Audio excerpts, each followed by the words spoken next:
महोत्सव कार्यक्रम यहाँ नोएडा में रखा जाना प्रस्तावित है, जिसका आज भूमि पूजन यहाँ पर हुआ है।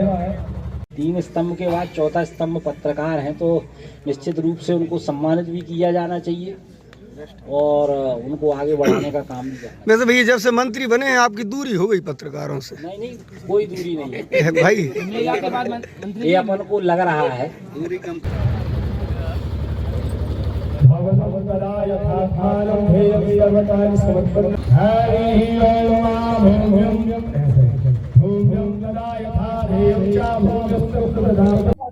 नमस्कार, मैं हूं इम्तियाज चिश्ती और इस वक्त हमारे साथ प्रदेश के संस्कृति मंत्री धर्मेंद्र सिंह लोधी हैं, जो अब एक भव्य महोत्सव की तैयारियों में है। जिस तरीके से प्रेस कॉन्फ्रेंस के बाद सीधे मंत्री जी हमारे साथ मौजूद हैं।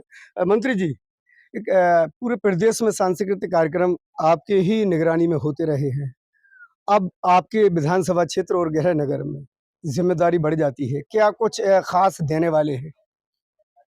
देखिए, ये जो मंदिर है कलचुरी कालीन मंदिर है और खजुराहो की तर्ज पर बनाया गया मंदिर है और ये बहुत दिव्य और भव्य मंदिर है। हमारी पुरातत्व की बड़ी संपदा है और भगवान भोलेनाथ का स्थान है। तो भगवान भोलेनाथ की नगरी नौलेश्वर महादेव की नगरी में हम नौलेश्वर महोत्सव की शुरुआत पिछले वर्ष हमने की थी, जो 3 दिवसीय कार्यक्रम था। उसको अब आगे बढ़ा के हमने 5 दिवसीय सांस्कृतिक कार्यक्रम उसमें आयोजित कर रहे हैं। इसके साथ साथ मेला, प्रदेश स्तरीय एक मेले का आयोजन 10 दिवसीय हम कर रहे हैं, जो 18 से 28 तक चलेगा। तो शुरू के जो दिन हैं, शुरू के दिनों में हम मंच उपलब्ध जो करा रहे हैं वो स्थानीय कलाकारों को, बुंदेलखंड के प्रतिभाओं को मंच देंगे और 18 से 21 तक स्थानीय प्रतिभाओं को मंच देने का काम हम इस मेला प्राधिकरण के माध्यम से मेले में करेंगे और 22 से 26 तक सांस्कृतिक प्रस्तुतियां भी हम यहाँ पर करने जा रहे हैं। देश के ख्याति प्राप्त कलाकार आ रहे हैं, जिसमें शहनाज अख्तर हैं, अपने अभिलिप्सा पांडा हैं, हमारे लखवीर सिंह लखा हैं और शैलेश लोढ़ा जी के नेतृत्व में एक बड़ा कवि सम्मेलन भी हम करने जा रहे हैं।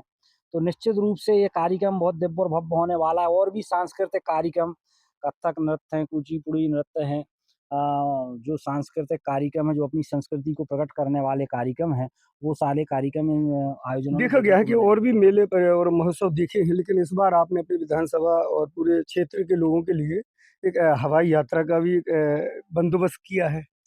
निश्चित रूप से हेलीकॉप्टर राइड भी इस मेले में उपलब्ध रहेगी, जिसमें लोग शुल्क देकर हेलीकॉप्टर राइड का आनंद ले पाएंगे, क्योंकि तमाम यात्राएं तो लोग कर लेते हैं, यहाँ तक कि एरोप्लेन की यात्रा भी लोग कर लेते हैं, लेकिन ये हेलीकॉप्टर की यात्रा लोगों का स्वप्न रहता है कभी हम हेलीकॉप्टर में बैठें। अभी इसके पहले बड़े बड़े नेता ही हेलीकॉप्टर में बैठते रहे, तो इस बार हमने प्रयास किया केवल नेता ही नहीं, आम जनता भी चाहे तो हेलीकॉप्टर राइड का आनंद ले पाए, तो इसका पूरा प्रयास हम कर रहे हैं।